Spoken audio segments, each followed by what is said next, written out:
லங்காஸ்ரீ நேர்களுக்கு வணக்கம். லங்காஸ்ரீயின் news inside Tamil நிகழ்ச்சியுடன் இன்றும் இணைந்திருக்கின்றீர்கள். நீங்கள் வெளிநாட்டில் இருக்கும்போது உங்கள் பெற்றோரின் மருத்துவ தேவைகள் அனைத்தையும் நாங்கள் ஒருங்கிணைத்து கவனிக்கின்றோம். வருடாந்திர பதிவு சிறப்பு தள்ளுபடி மெடிப்ளேஸ். ஊடகத்துறையில் சாதிக்க வேண்டுமா? லங்காஸ்ரீயில் இணையுங்கள். Video editor, content creator, news editor பணிக்கு இப்போதை விண்ணப்பியுங்கள். கபில சந்திரசேனவின் மரண விசாரணைகள் தொடர்ந்தும் இடம்பெற்று வருகின்றது. இந்த மர்மமான மரணம் எப்படி நிகழ்ந்தது, கொலையா தற்கொலையா என்பது தான் இப்பொழுது தீவிரமாக விசாரிக்கப்பட்டு வருகின்றது. நேற்றைய தினம் இது சம்பந்தமான மரண விசாரணை வழக்கு விசாரணைக்கு எடுத்துக்கொள்ளப்பட்டிருக்கின்றது. நேற்றைய தினம் சாட்சியாளர்கள் மேலதிகமாக வந்து சாட்சி வழங்கியிருக்கின்றார்கள். இதிலும் சில திடுக்கிடும் தகவல்கள் எமக்கு கிடைக்கப்பெற்றிருக்கின்றது. இன்றைய தினம் இன்றைய நிகழ்ச்சியில் நாங்கள் கிடைத்த தகவல்களைத்தான் உங்களோடு பகிர்ந்து கொள்ளப் போகின்றோம். ஏற்கனவே உங்களுக்கு நான் குறிப்பிட்டிருந்தேன், கபில சந்திரசேனவினுடைய பணப்பை பர்ஸ் எங்கே என்ற ஒரு கேள்வி எழுந்தது. கபிலவினுடைய பர்ஸ் அரவிந்தனுடைய வீட்டில் தான் இருந்திருக்க வேண்டும். காரணம், அவர் அரவிந்தனை சில்வாவினுடைய வீட்டில் தான் உயிரிழந்து அவருடைய உடல் கண்டெடுக்கப்பட்டது. ஆனால் கபில சந்திரசேனனுடைய பர்ஸ் அங்கு இருக்கவில்லை. மாறாக எங்கே இருந்தது? கபில சந்திரசேனனுடைய வீட்டில் இருந்திருக்கின்றது. ஒன்று அல்ல, 2 பர்ஸ் கிடைத்திருக்கின்றது. அந்த இரண்டும் யாருடையது? விவரமாக பேசலாம் இன்றைய நிகழ்ச்சியில். நியூஸ் இன்சைட் தமிழ் நிகழ்ச்சிக்கு அனுசரணை வழங்கிக் கொண்டிருக்கின்றார்கள் மெடிப்ளேஸ்.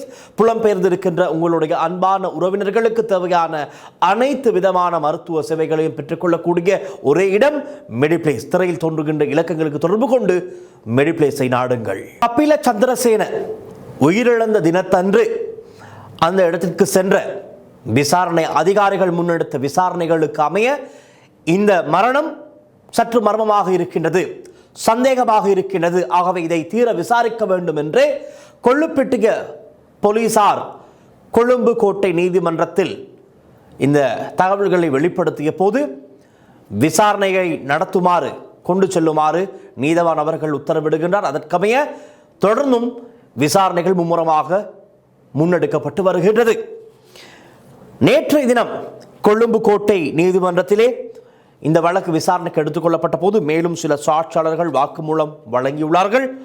விசாரணைகளை முன்னெடுத்து வருகின்ற கொழும்பு குற்றவியல் பிரிவு அதிகாரிகளும் மேலதிக விசாரணை அறிக்கைகளை நேற்றைய தினம் நீதிமன்றத்திலே சமர்ப்பித்திருக்கின்றார்கள். நீங்கள் வெளிநாட்டில் இருக்கும்போது உங்கள் பெற்றோரின் மருத்துவ தேவைகள் அனைத்தையும் நாங்கள் ஒருங்கிணைத்து கவனிக்கின்றோம். வருடாந்திர பதிவு சிறப்பு தள்ளுபடி மெடிப்ளேஸ். கொழும்பு குற்றவியல் பிரிவு விசாரணை அதிகாரிகள் மேற்கொண்ட விசாரணைகளுக்கு அமைய வீட்டு பணிப்பெண்கள் பணியாளர்களிடம் வாக்குமூலம் பெறப்பட்டிருக்கின்றது. அதற்கமைய பான்ஸ் பிளேஸில் அமைந்திருக்கின்ற கபில சந்திரசேனவினுடைய வீட்டில் நீண்ட காலமாக பணிபுரிந்து வருகின்ற பணிப்பெண்ணிடம் வாக்குமூலம் பெறப்பட்ட நிலையில் அவர் சிசிடி விசாரணை அதிகாரிகளுக்கு இவ்வாறு தெரிவித்திருக்கின்றார். அவற்றைத்தான் நேற்றைய தினம் நீதிமன்றத்திலே விசாரணை அதிகாரிகள் வெளிப்படுத்தியிருந்தார்கள். கபில சந்திரசேனவின் வீட்டு பணிப்பெண் வீட்டை சுத்தம் செய்துள்ளார். அப்போது கபிலவின் அறைக்கு முன்னால் உள்ள பால்கனி பகுதியில் இருந்து 2 பர்ஸ்கள் கண்டெடுக்கப்பட்டுள்ளது. ஒன்று கபிலவினுடையதா அல்லது இரண்டுமே கபிலவினுடையதா அல்லது அதில் ஒன்று வேறு யாரும் உடையதா என்ற கேள்விகள் இருக்கின்றது.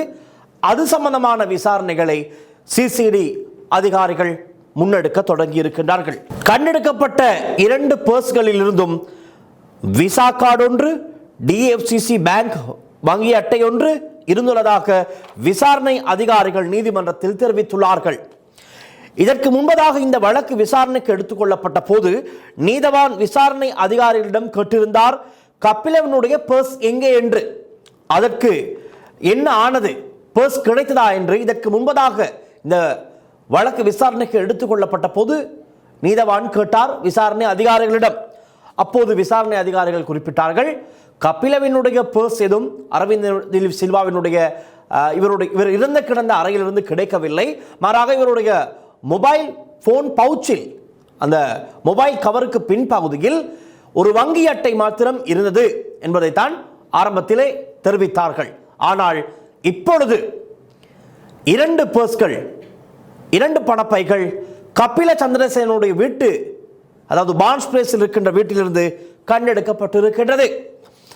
தற்போது பர்ஸ் 1 அல்ல 2 கிடைத்திருக்கின்றது. 2 சம்பந்தமாகவும் போலீசார் மேலதிக விசாரணைகளை செய்து வருகின்றார்கள். இந்த விடயம் சம்பந்தமாக கருத்து சொல்லும் போது நீதவான் மற்றும் ஒரு கேள்வி கேட்டிருக்கின்றார். நேற்றைய தினம் இதற்கு முன்பதாக சாட்சி வழங்கிய அரவிந்த வீட்டு பணிப்பெண் சொன்ன கருத்துக்கு அமைய இறுதியாக கபில அரவிந்தவுடன் அரவிந்தனுடைய வீட்டில் இருந்த இன்னும் ஒரு நபர் யார் என்பது குறித்து விசாரித்தீர்களா, தேடி பார்த்தீர்களா என்று நீதவான் அவர்கள் கேட்கின்றார். இதற்கு பதிலளித்த சிசிடி அதிகாரிகள் இப்படி சொல்கின்றார்கள். அரவிந்த வீட்டின் கேரேஜ் வழியாக 2 நுழைவாயில்கள் இருக்கின்றது. அதாவது வீட்டிற்குள்ளே செல்வதற்கு 2 நுழைவாயில்கள் இருக்கின்றது. நாங்கள் ஏற்கனவே இதை சொல்லிவிட்டோம். அவ்வழியாக கேரேஜ் பகுதியில் யாருமே வீட்டிற்குள் நுழையவில்லை என்பது உறுதி. அதற்கு காரணம் அரவிந்த டி சில்வாவினுடைய வீட்டிற்கு அருகில் இருக்கின்ற வீடு, முன்பக்கம் இருக்கின்ற வீடு, இந்த வீடுகளில் இருக்கின்ற சிசிடிவி கேமராக்களை ஆராய்ந்து பார்க்கும் போது கேரேஜ் வழியாக யாருமே வீட்டிற்குள் செல்லவில்லை என்பது உறுதியாக இருக்கின்றது. ஆனால் அரவிந்த டி சில்வாவினுடைய முன்பக்கம், அதாவது பிரதான நுழைவாயில் ஒரே ஒரு கேட் தான் இருக்கின்றது. அந்த மெயின் டோர் வழியாக சிலர் உள்ளே சென்றிருக்கின்றார்கள் என்பதுதான் சற்று திடுக்கிடும் தகவலாக இருக்கின்றது. அதன் அடிப்படையில் அரவிந்த டி சில்வாவினுடைய வீட்டிற்கு பிரதான நுழைவாயில் வழியாக சென்ற அந்த சில நபர்கள் யார் என்பதை இப்பொழுது விசாரிக்க ஆரம்பித்திருக்கின்றார்கள். ஆனால் இப்படி ஒரு விடயமும் உள்ளது. ஏற்கனவே இந்த வழக்கு விசாரணைக்கு எடுத்துக் கொள்ளப்பட்ட போது சாட்சி வழங்கிய அரவிந்த டி சில்வாவினுடைய மனைவி அனுஷ்கா டி சில்வா நீதிமன்றத்திலே ஒரு விடயத்தினை குறிப்பிட்டிருந்தார். அதாவது அன்றைய தினம் கபில இறப்பதற்கு முந்தைய தினம் கபிலவை பிணையில் எடுத்தவர்களே வந்ததாக சொல்லியிருந்தார். ஆனால் அந்த சிலர் தான் இவர்களா அல்லது இவர்கள் வேறு யாருமா என்ற ஒரு கேள்வி இருக்கின்றது. அதைத்தான் இந்த இடத்திலே விசாரணை அதிகாரிகள் ஒரு கொஸ்டின் கேட்டிருக்கலாம், விசாரணை நடத்தியிருக்கலாம். அனுஷ்கா டி சில்வாவிடம் இன்னும் சற்று ஆழமாக விசாரித்து கேள்வி கேட்டிருந்தால் அதற்கான பதிலை அவர் வழங்கியிருக்க வாய்ப்புகள் இருக்கின்றது. ஆனால் அவர்கள் அதை சரியாக கேட்கவில்லை. ஆனால் நான் நினைக்கிறேன் இனிவரும் நாட்களில் இது சம்பந்தமான விசாரணைகளை சற்று தீவிரமாக செய்வார்கள். அந்த அன்றைய தினம் அரவிந்த டி சில்வாவினுடைய வீட்டிற்கு வந்த, அதுவும் மெயின் டோர் வழியாக வந்த நபர்கள் யார்? ஒன்று அரவிந்த டி சில்வாவினால் ஏற்பாடு செய்யப்பட்ட கபிலவை பிணையில் எடுக்க ஒழுங்கு செய்யப்பட்டவர்களா அல்லது வேறு யாருமா என்பதை இனி தேடி பார்க்க வேண்டும் விசாரணை அதிகாரிகள். சாட்சியாளர்களுடைய இதுவரை இந்த வழக்கு விசாரணையில் சாட்சி வழங்கிய சாட்சியாளர்களுடைய கருத்துக்களை எல்லாம் வைத்து பார்க்கும் போது, அவர்கள் சாட்சி சொன்ன விதங்களை எல்லாம் வைத்து பார்க்கும் போது, கபில சந்திரசேனவை நீதிமன்றத்திலிருந்து பிணையில் வெளியே எடுக்க அரவிந்த டி சில்வாவால் ஒழுங்கு செய்யப்பட்டவர்கள் மாத்திரம் அந்த வீட்டில் அன்றைய தினம் தங்கியிருக்கவில்லை. மாறாக வேறு சிலரும் அந்த வீட்டிற்குள் வந்திருப்பது தெரிய வருகிறது. இருப்பினும் நாம ஒரு முடிவுக்கு வந்துவிட முடியாது. அவர்கள் யார், எதற்காக வந்தார்கள், எங்கு சென்றார்கள், எப்போது வந்தார்கள் சென்றார்கள், எல்லா விடயத்தையும் விசாரணை அதிகாரிகள் முறையாக இனி விசாரிப்பார்கள். அவர்கள் ஒரு சில இடங்களில் ஒரு சில கேள்விகளை கேட்காமல் இருந்தாலும் கூட அவர்களுக்கு தெரியும் எதை எப்படி முறையாக செய்ய வேண்டும் என்று நாங்கள் நம்புகிறோம். அதற்கமைய அவர்களுடைய விசாரணையை முன்னெடுத்தால் பிணை எடுப்பதற்காக ஒழுங்கு செய்யப்பட்ட ஏற்பாடு செய்யப்பட்ட நபர்களுடன் சேர்ந்து வேறு யாரும் இருந்தார்களா இல்லையா என்பதை விசாரணை அதிகாரிகள் உறுதிப்படுத்துவார்கள். நாம ஒரு முடிவுக்கு வந்துவிடக் கூடாது. விசாரணையின் முடிவில் எல்லா உண்மைகளும் தெரிய வரும் என்பதையும் நாங்கள் சொல்லிக் கொள்கின்றோம். இதற்கு அடுத்ததாகத்தான் மற்றொரு முக்கியமான விடயமாக இருந்த கபில சந்திரசேனவினுடைய மொபைல் போன், தொலைபேசி, அது ஐபோன் 16 Pro Max தொலைபேசி. அவை நீதவான் அவர்கள் கேட்கின்றார், அந்த கபிலவினுடைய தொலைபேசியை அன்லாக் செய்ய முடியுதா, அது சம்பந்தமான விசாரணைகள் எந்த மட்டத்தில் இருக்கின்றது என்று கேட்டதற்கு சிசிடி அதிகாரிகள் இந்த இடத்திலே தெரிவித்திருக்கின்றார்கள். குறித்த தொலைபேசியை அன்லாக் செய்து கொள்ள சிஐடியின் உதவியை பெற்றுக்கொள்ள உள்ளதாக தெரிவித்துள்ளார்கள். ஆனால் இந்த இடத்தில் இன்னும் ஒரு விடயம் இருக்கின்றது. அண்மையில் இந்த நீதிமன்றத்திலே சொல்லப்பட்டது ஒரு விடயம், கபில சந்திரசேனவினுடைய ஐபோன் 16 ப்ரோ மேக்ஸ் தொலைபேசியை அன்லாக் செய்து கொள்ள அதில் ஃபேஸ் லாக் தான் போடப்பட்டிருக்கின்றது. அவை கபிலவினுடைய ஃபேஸ் ரெக்கக்னைஸ் சரியாக இருந்தால்தான் அது அன்லாக் ஆகும். ஆனால் ஒரு சில அதிகாரிகள், விசாரணை அதிகாரிகள் முயற்சித்து பார்த்திருக்கிறார்கள். கபிலனுடைய சடலத்துக்கு முன்பாக, சடலம் அவர் உயிரிழந்து விட்டார், அவருடைய உயிரிழந்ததன் பின்னர் முகத்திற்கு முன்பாக வைத்து அதை அன்லாக் செய்ய முயற்சித்திருக்கின்றார்கள் என்பது இந்த கருத்துக்கள் சொல்லும் போது நீதிமன்றத்தில் சொல்லப்பட்டிருக்கிறது. ஆனால் இதை வைத்துக்கொண்டு சிஐடி ஷானி அபேசேகர தான் உயிரிழந்தவருடைய முகத்திற்கு முன்பாக சென்று போனை வைத்து அன்லாக் செய்கின்றார். இப்படியும் ஒரு உயர் அதிகாரிகளா, அறிவு இருக்கின்றதா, முட்டாள்கள் என்றெல்லாம் பல பேர் விமர்சித்தார்கள். இவர்கள் யார் என்று பார்த்தால், இப்பொழுது ஷானி அபேசேகர் நிறைய வழக்கு விசாரணைகளை செய்து வருகின்றார் தானே. பல பேர் சிக்கப்போகும், அதுவும் பெரிய பெரிய தலைகளின் வழக்குகளை தான் ஷானி அபேசேகர் அவருடைய ஸ்டைலிலே விசாரித்து வருகின்றார். சாட்சிகள் ஆதாரங்களை திரட்டி கொண்டிருக்கிறார். அந்த கோபம், அந்த பதற்றம் இருக்கத்தானே செய்யும். அவை அவர்களுடைய தரப்பினர், அவருடைய ஆதரவாளர்கள் சோசியல் மீடியாவில் ஒரு கேம்பெயினை செய்கின்றார்கள். எப்படி என்றால், சிஐடி பணிப்பாளர் ஷானி அபேசேகர் இவ்வளவு முட்டாளா என்பதை போல ஒரு கதையை உருவாக்கி விடுகின்றார்கள். அதையும் பொதுமக்கள் பலரும் நம்பிவிட்டு அவர்களும் அதை ஷேர் செய்ய ஆரம்பிக்கின்றார்கள். அது தவறு. சிஐடியில் எப்பேற்பட்ட போனாக இருந்தாலும் அதை அன்லாக் செய்யவோ, அதில் இருக்கின்ற டேட்டாக்களை கைப்பற்றவோ, தம்மிடம் எடுக்கவோ தேவையான எல்லா உபகரணங்களும் இருக்கின்றது. எல்லா தொழில்நுட்பமும் அவர்களிடம் இருக்கின்றது. தொழில்நுட்ப வல்லுநர்களும் அவர்களிடம் இருக்கின்றார்கள். அப்படியெல்லாம் அவர்களெல்லாம் இல்லாமல் சிஐடி என்பது இயங்காது, இயங்கவும் முடியாது. காரணம், இன்று நடக்கின்ற குற்ற சம்பவங்கள் எல்லாம் பார்க்கும் போது எல்லா விதத்திலும் சற்கு சமனாக இந்த விசாரணை திணைக்களங்களில் எல்லாம் பக்காவாக இருக்க வேண்டும். இருந்தால் மாத்திரம்தான் எந்த ஒரு குற்றச்சம்பவங்களுடனும் தொடர்புபட்ட விசாரணைகளை சிறப்பாக முன்னெடுத்து செல்ல முடியும். ஆகவே எல்லா வசதிகளும் இருப்பதன் காரணமாகத்தான் பல குற்றச்சம்பவங்கள் தொடர்புடைய வழக்குகள் எல்லாம் நிறைவுக்கு வந்திருக்கின்றது, இல்லாமல் இல்லை. ஆகவே இப்பொழுது பாருங்கள், சிசிடி என்ன சொல்கின்றது? சிஐடியினுடைய உதவியை நாங்கள் பெற்றுக்கொள்ள இருக்கின்றோம் என்று சொல்லுகிறார்கள். என்றால் சிஐடியிடம் அந்த பவர், அந்த பலம் இருக்கின்றது. அது புரியாமல் இந்த கேஸுகளுக்கு ஃபைல்கள், இந்த ஃபைல்கள் இருக்கின்ற பெயர்கள் உள்ளவர்கள் எல்லாம் பதற்றத்திலே சிஐடியை குறை கூற ஆரம்பித்திருக்கின்றார்கள். அதுதான் அதில் நடந்தது.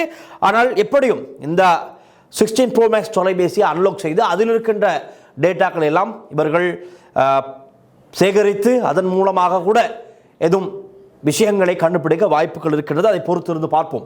விசாரணைகள் இடம்பெற்றுக் கொண்டு தான் இருக்கின்றது. நாங்கள் எதுவாக சொல்ல முடியாது. விசாரணை முடிவில் எல்லாம் தெரிய வரும். நேற்றைய தினம் சாட்சி வழங்கியவர்கள் யார் என்று பார்த்தால், கபிலவுக்கு பிணை வழங்க ஏற்பாடு செய்யப்பட்டிருந்தவர்கள் மற்றும் ருவான் குமார பெர்னாண்டோ, கிருஷ்ணசாமி சாந்தகுமார், சமில் அமரதாச மற்றும் பெருமாள் கணேஷ் ஆகியோர் தான் நேற்றைய தினம் நீதிமன்றத்திலே சாட்சி வழங்கியிருந்தார்கள். சாட்சியாளர்களின் கருத்துக்களை வைத்து பார்க்கும் போது, அவருடைய கருத்துக்களுக்கு அமைய அரவிந்த் டி சில்வா தான் கபிலவை பிணையில் வெளியெடுக்க தேவையான அனைத்தையும் முன்னின்று செய்துள்ளார் என்பது தெரிய வருகிறது.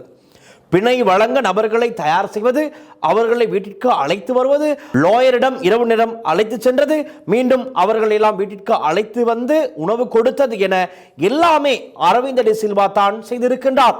கிராம சேவகர் கடிதம் இல்லாமல் 5ஆம் தேதி பிணையில் எடுக்க, கபிலவை பிணையில் எடுக்க சென்ற போது இவர்களுக்கு முடியாமல் போயிருக்கின்றது. அது மாத்திரமல்ல, இதில் 16ஆம் சாட்சியாளரான சமில் சாட்சி சொல்லும் போது ஒரு விடயத்தினை இவ்வாறு குறிப்பிடுகின்றார்.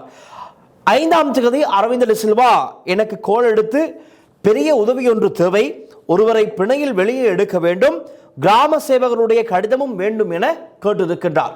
அதாவது இந்த இடத்துல அரவிந்த் டி சில்வா எல்லோரையும் அப்ரோச் செய்திருக்கின்றார்.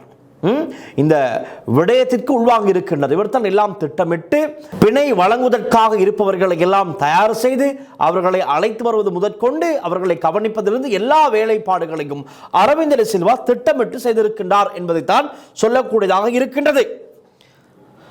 ஆகவே அரவிந்த் டி சில்வாவினுடைய இந்த வேலை ஏன் செய்தார், எதற்கு செய்தார் என்பது கூட ஒரு பக்கம் விசாரிக்கப்பட்டு வருகின்றது. போலியான பிணையாளர்களையும் தயார் செய்திருக்கின்றார் என்ற ஒரு சந்தேகமும் இருக்கின்றது. இவர் தான் ஏற்பாடு செய்கின்றார்.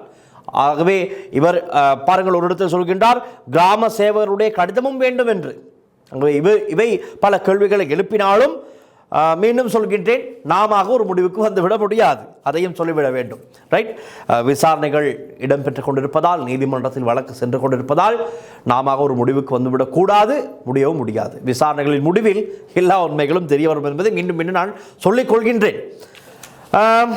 இதுதான் நேற்றைய தினம் கொழும்பு கோட்டை நீதிமன்றத்திலே வெளிப்படுத்தப்பட்ட வெளிக்கொணரப்பட்ட விடயங்களாக இருக்கிறது. மிக முக்கியமான விடயங்கள். பர்ஸ் சம்பந்தமாக ஒரு கேள்வி இருந்தது. எங்களுடைய காணொளிக்கும் கீழேயும் நிறைய பேர் கேட்டிருந்தீர்கள், கபிலவினுடைய பர்ஸுக்கு என்ன ஆனது என்று. இதோ இன்று அதற்கு பதில் கிடைத்திருக்கிறது. ஒரு பர்ஸ் அல்ல, 2 பர்ஸ் கிடைத்திருக்கின்றது. அதில் 2ம் இவருடையதா இல்லையா என்பதெல்லாம் இனி வரும் நாட்களில் விசாரணைகள் மூலமாக எங்களுக்கு தெரிந்து கொள்ளக்கூடியதாக இருக்கும். அவை உங்களுடைய கருத்து என்ன என்பதையும் கீழே கமெண்ட் செக்ஷனில் பதிவிடுங்கள்.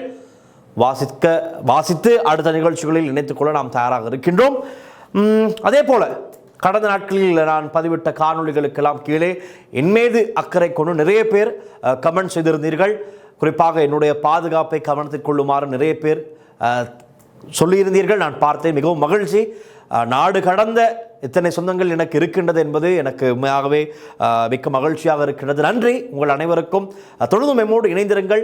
இன்னமும் லங்காஸ்ரீயை சப்ஸ்கிரைப் செய்யாதவர்கள் இருந்தால் சப்ஸ்கிரைப் செய்து கொள்ளுங்கள். நியூஸ் இன்சைட் தமிழ் நிகழ்ச்சி மூலமாக இவ்வாறான சுவாரஸ்யமான மிக முக்கியமான வழக்குகளுடைய இந்த விசாரணை மட்டங்கள் எல்லாம் எந்த நிலையில் சென்று கொண்டிருக்கின்றது, அதில் வெளிக்கொணரப்படுகின்ற விடயங்கள் என்ன லெவலில் இதெல்லாம் சென்று கொண்டிருக்கின்றது என்பதை முழுமையான விவரமாக உங்களுக்கு வழங்க நான் என்றுமே தயாராக இருக்கின்றேன். தொடர்ந்தும் அடுத்தடுத்த நிகழ்ச்சிகளில் இன்னும் பல புதிய விடயங்களை உங்களோடு பகிர்ந்து கொள்ள நான் தயாராக இருக்கின்றேன். ஆகவே நீங்களும் எம்மோடு தொடர்ந்தும் இணைந்திருந்து எங்களுக்கு உங்களுடைய ஆதரவை வழங்குமாறு கேட்டுக்கொண்டு இன்றைய நிகழ்ச்சியை நான் நிறைவுக்கு கொண்டு வருகின்றேன். தொடர்ந்தும் லங்காஸ்ரீயுடன் இணைந்திருங்கள்.